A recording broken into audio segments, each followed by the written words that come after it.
So welcome friends, आपला रुचिरा द्वितीय भागाचा म्हणजे 7वीचा संस्कृतचा अभ्यास चालू आहे। आपण आपल्या मागच्या व्हिडिओमध्ये बघितलं होतं दुर्बुद्धी विनश्यती या पाठाचा आपण अर्थ बघितला होता। आता आपण त्याचा जो आहे तो होमवर्क म्हणजे त्याच्या खाली जे एक्सरसाइज येत आहेत ते सॉल्व करणार आहोत। तर आता इथे विचारलं आहे एकपदेनं उत्तर येतं म्हणजे काय, एकाच वाक्यात उत्तर लिहायचं। कुर्मस्य किम नाम आसीत म्हणजे कुर्मस्य, कुर्माचे षष्ठी विभक्ती आहे, किम काय नाव होते। तर आपल्याला माहिती आहे कुर्माचं नाव काय होतं, इथेच लिहिलंय कंबू ग्रीवः। तर आपण आन्सर लिहिणार आहोत कंबू ग्रीवः। कंबू ग्रीवः हे कुर्माचं नाव आहे। सरस तीरे, सरह तीरे ह्याचं काय विभक्ती, सरह तीरे म्हणजे तलावाच्या काठी। के आगच्छन कोण आले होते तलावाच्या काठी। मग आपल्याला नेहमी संस्कृतच्या ह्याच्यामध्ये पॅराग्राफ दिलेला असतो आणि पॅराग्राफ मधनं आपल्याला उत्तर शोधायची असतात। तर इथे बघा आगच्छनला काय लिहिलंय, धीवराहा। तर इथे काय येणार आन्सर, धीवराहा। कानामेत्रा वेलांटी नीट बघून आन्सर्स लिहायची, धीवराहा।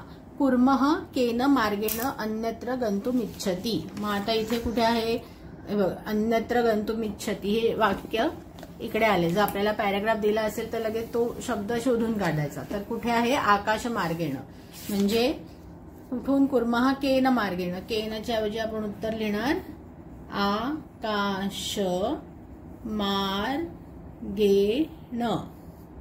लंबमानम कुर्मम दृष्ट्या के अधावन म्हणजे लंबमानम कुर्मम दृष्ट्या कोणी बघितलं होतं त्यांना, आणि अधावन म्हणजे धावले। कोण धावायला लागले, तर पौराहा म्हणजे लोक धावायला लागले। कोण धावायला लागले, अधावनाचा अर्थ असतो धावायला लागले। लंबमानम म्हणजे लटकलेल्या कासवाला बघून कोण धावायला लागले, तर पौराहा। आता अधोलिखित वाक्यानी कह कह प्रति कथयति इति लिखत म्हणजे कोण कोणास म्हणाले मराठीत थोडक्यात। कह कथयति कोण म्हणाले, कम प्रति कथयति कोणाला म्हणाले, कोण कोणास। प्रातः यद उचितम तत्कर्तव्यम हे कोण म्हणाले होते की सकाळी तूच ठरव काय करायचं ते, तर हंस म्हणाले होते कुर्मला। मग लिहिताना कसं लिहायचं, हंसौ कुर्मम प्रति।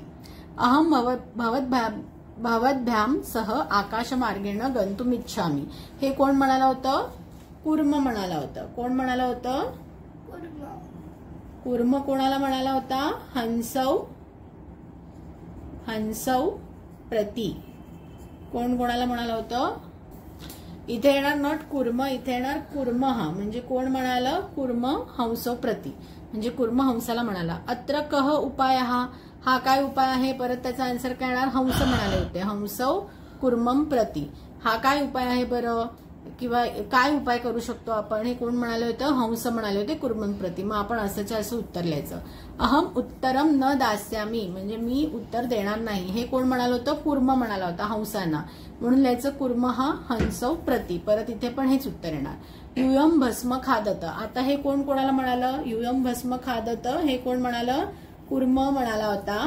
कुर्मः कोणाप्रती म्हणाला होता, पौराहा प्रति लोकांना म्हणाला होता तो, पौराहा प्रति। सो ह्याचं उत्तर येणार कुर्म म्हणाला होता पौराहा प्रति म्हणजे तो लोकांना म्हणाला होता।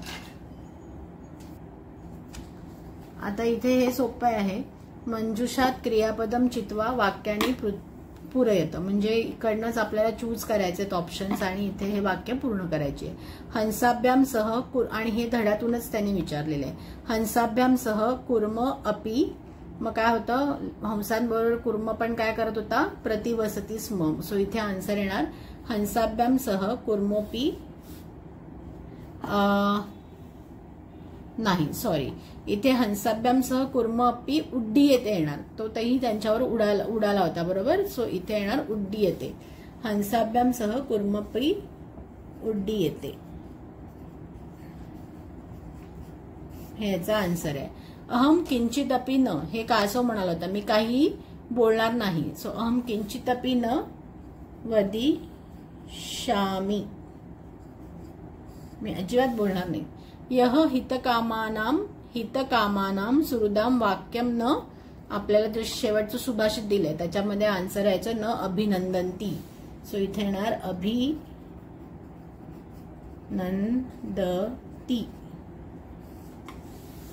एकः कुर्मः अपि तत्रैव, मग एकः कुर्मः अपि तत्रैव म्हणजे एक कासव सुद्धा तिथेच राहत होता. सो इथे येणार प्रतिवसती स्म, प्रतिवसती स्म. अहम आकाशमार्गेण अन्यत्र गंतुम म्हणजे हे कासव म्हणालं होतं की मी आकाश मार्गाने दुसरीकडे जायचा विचार करतो आहे. इच्छामी, इथे येणार इच्छामी. वयम गृहम नीत्वा कुर्मम म्हणजे मी घरी नेऊन कुर्माला खाईन. भक्षयिष्यामः हे आपल्याला धड्याचा जर अर्थ कळला तर आपण हे पटापट करू शकतो. किंवा जर सपोज तुम्हाला पॅराग्राफ दिलेला असेल आणि त्याच्यावरून जर हे चूज करायचं असेल तर बेटर आहे की पॅराग्राफ मध्ये बघूनच ते आन्सर्स लिहायचे. आता हंसाभ्याम सह कुर्मोपी, मग इथे आलंय, हे कुठे आलंय, हंसाभ्याम सह कुर्मोपी इथे आलंय. मग त्याच्याकडे काय वर्ब आहे, उड्डीयते, असं शोधून लिहायचं. जर आपल्याला नसेल अर्थ कळला प्रत्येक वर्बचा तर गेस मारायचा नाही, कारण हे हातचे मार्क आहेत. आता पूर्ण वाक्यानं उत्तर येतं. कच्छपः कुत्र गंतुम इच्छति. आता ह्याचं आन्सर कसं शोधायचं, कारण आपल्याला पॅराग्राफ दिलेला असणार, बरोबर. तर इच्छती, इच्छती सारखं काय आहे, इच्छामी आहे. मग कुर्म काय म्हणाला होता, अहम युवाभ्याम सह आकाशमार्गेण अन्यत्र गंतुम इच्छामी. मग कच्छपः कुत्र गंतुम इच्छति, मग आपण काय लिहायचं, कच्छपः हंसौ सह आकाशमार्गेण अन्यत्र गंतुम इच्छति असं आपण इथे लिहिणार.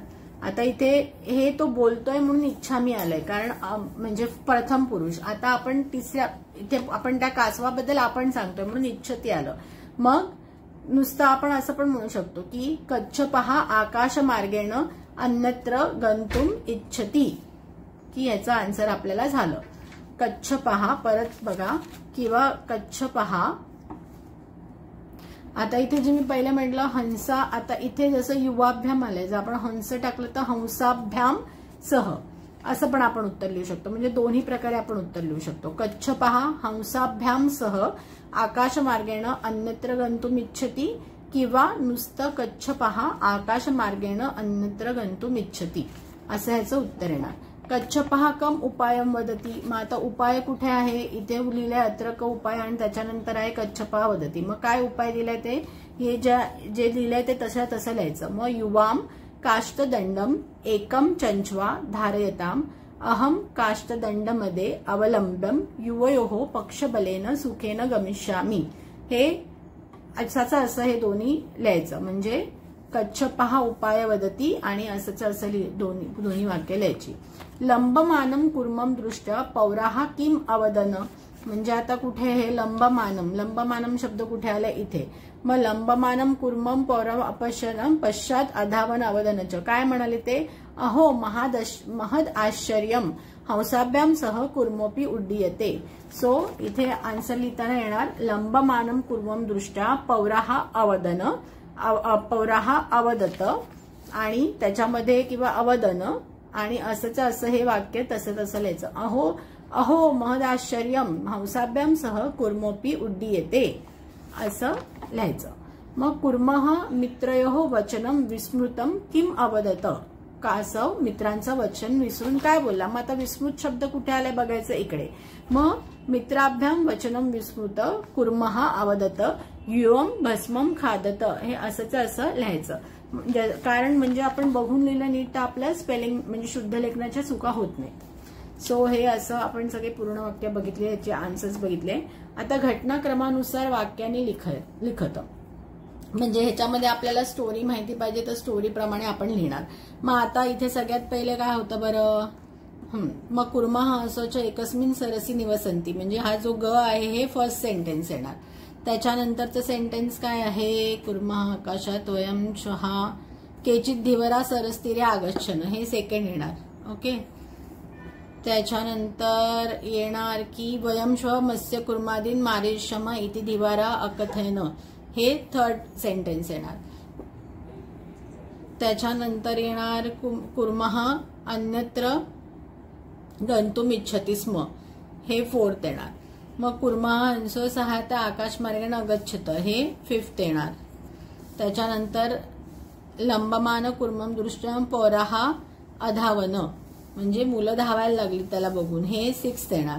पोरा कथेनं वयम पतितम कुर्मम खादिष्यामः, हे 7th येणार. आणि 8 येणार कुर्मः आकाशात पतित पोरे मारितश्य, हे लास्ट सेंटेन्स येणार. सो आपल्याला स्टोरीचा क्रम माहिती पाहिजे. हे वाक्य नीट वाचून घ्यायची, एकदा त्याचा अर्थ लावायचा आणि मग हे सेंटेन्स तुम्ही फ्रेम करू शकता. पण ह्याच्यासाठी तुम्हाला ती स्टोरी कळलेली पाहिजे, प्रत्येक वाक्याचा अर्थ कळलेला पाहिजे, तरच आपण हे करू शकतो. नेक्स्ट आहे मंजुषात पदानी चित्वा रिक्त स्थानानी पुरेयत. म्हणजे यांनी एक स्टोरी दिली आहे इथे आणि त्यांनी ते काही शब्द दिले आहेत. त्या शब्दावरून आपल्याला ती स्टोरीमध्ये ते शब्द घालून ती स्टोरी कंप्लीट करायची आहे. एकस्य, मग आता ही स्टोरी बघूया आपण. एकस्य वृक्षस्य शाखासु अनेके काकाः वसन्ति स्म. म्हणजे काय, एका झाडाच्या फांद्यांवर खूप सारे कावळे राहत होते. तस्य वृक्षस्य डॅश एकः सर्प अपि अवसत. म्हणजे त्या वृक्षाच्या, आता इथे काय शब्द येऊ शकतो, जलाशय म्हणजे काय, तलाव किंवा पाणवठा. अचिंत्यत म्हणजे विचार करणं. वृद्ध म्हणजे म्हातारा. दुःखित म्हणजे दुःखी. कोटरे म्हणजे झाडाची जी ढोली असते त्याला संस्कृतमध्ये कोटर म्हणतात. वृक्षस्य म्हणजे झाडाचे. सर्प म्हणजे साप. आदाय म्हणजे घेऊन. आणि समीप म्हणजे जवळ. सो एका इथे काय ना, तस्य वृक्षस्य कोटरे म्हणजे कोटरामध्ये एक साप राहत होता. आता जरी आपल्याला नसेल प्रत्येक शब्दाचा अर्थ माहिती, जेव्हा आपण पेपर येतो तेव्हा तरी थोडाफार मागे पुढे अर्थ आपण करून त्याचा अर्थ लावायचा. काकानाम अनुपस्थितो म्हणजे कावळे जेव्हा बाहेर जायचे तर काकानाम शिशून खादती स्म म्हणजे त्यांच्या कावळ्यांच्या मुलांना खाऊन टाकायचं. कोण खाऊन टाकायचं, तर इथे येणार सर्पः. सो सर्पः काकानाम शिशून खादती स्म. काकाः डॅश आसन. कावळे होते म्हणजे कसे होते, आता इथे काय येणार, दुःखी होते. का, कारण तो साप त्यांच्या मुलांना खायचा. सो कावळे दुःखी होते. जेव्हा हे आपल्याला लगेच माहिती नसेल ते वाक्य 3-3, 4-4 वेळा वाचायचं, मग आपल्याला थोडा त्याचा संदर्भ लागत जातो. तेषु एकः डॅशः काकाः. मग आता त्याच्यामध्ये एक, आता कोण होता, काका होता. मग आता काकाहाला इथे साधारण कसं, हे वृद्धः काकाः. उपायम म्हणजे तो उपाय विचार करतो. मग उपायाला काय येणार, अचिंत्य येतं. उपायाचा काय करत होता, विचार करत होता. म्हणजे काय बरं करावं की ज्याच्यामुळे तो साप आपल्या मुलांना खाणार नाही, असं एक वृद्ध जो कावळा होता त्यांच्यामध्ये तो विचार करत होता. वृक्षस्य डॅश जलाशय आसीत म्हणजे काय, वृक्षाच्या जवळ. मग वृक्षाच्या समीपे जलाशय होता. तत्र एका राजकुमारी स्नातुम आगच्छति. माता स्नातुम, इथे ऍक्च्युली तिथे मध्ये काही नाहीये. सो तत्र एक राजकुमारी स्नातुम, कटा कुठे आली असेल ती, स्नातुम म्हणजे स्नान.